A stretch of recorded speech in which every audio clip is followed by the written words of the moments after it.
Indian National Trust for Art and Cultural Heritage INTACH వార్షిక పరువేట ఉత్సవానికి యునెస్కో గుర్తింపు పొందేందుకు ప్రయత్నాలు చేస్తోంది.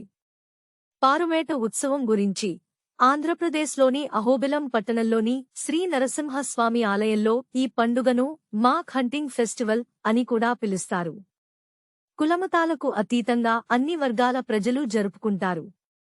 ఇది మత సామరస్యానికి సంబంధించిన పండుగ.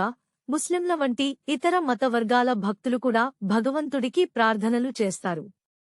మూలం జానపద కథల ప్రకారం శ్రీమహావిష్ణువు అహోబిలంలో పురుషసింహం నరసింహ గా అవతరించిన తరువాత గిరిజన అమ్మాయి చెంచులక్ష్మిగా జన్మించిన మహాలక్ష్మిని వివాహం చేసుకున్నాడు. 1881లో ప్రభుత్వ ముద్రణాలయం ద్వారా ప్రచురించబడిన కర్నూల్ జిల్లా గెజిటీస్ చెంచు తెగల యొక్క అనేక నమ్మకాలను నమోదు చేసింది. అందులో అహోబిల నరసింహుడిని తమ బావగా భావించి మకర సంక్రాంతికి ఇంటికి ఆహ్వానించడం వంటివి ఉన్నాయి.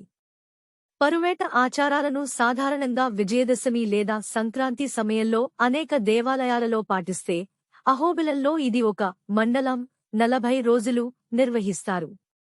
కార్యకలాపాలు ఉత్సవాల సందర్భంగా ఆలయ అంతర్భాగం నుండి దేవతను 40 రోజుల పాటు అహోబిలం పట్టణం చుట్టుపక్కల ఉన్న 32 చెంచు గిరిజన గ్రామాలకు తీసుకువెళతారు.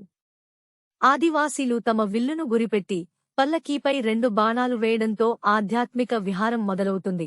ఇది భక్తికి గుర్తుగా మాత్రమే కాకుండా దేవత తమ రక్షణ కవచంలో ఉందని చూపిస్తుంది. చెంచులు పసుపు వస్త్రాలు మరియు తులసిమాల ధరించి నరసింహ దీక్ష తీసుకుంటారు మరియు ఈ కాలంలో బ్రహ్మచర్యం పాటిస్తారు. ఆలయ సిబ్బంది మొత్తం కాలమంతా ఈ కుగ్రామాల్లోనే ఉంటారు.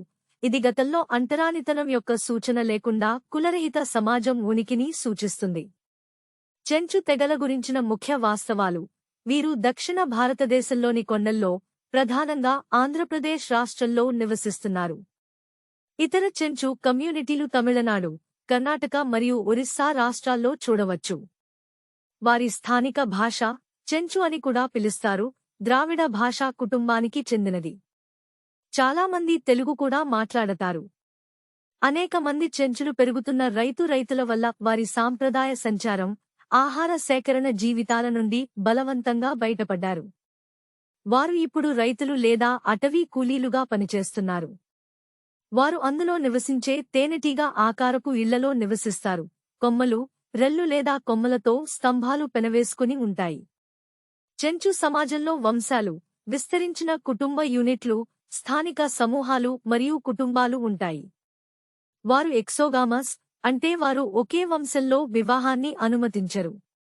వారు కూడా పితృస్వామ్యం, మగవారి ద్వారా సంతతికి చెందిన రేఖను గుర్తించడం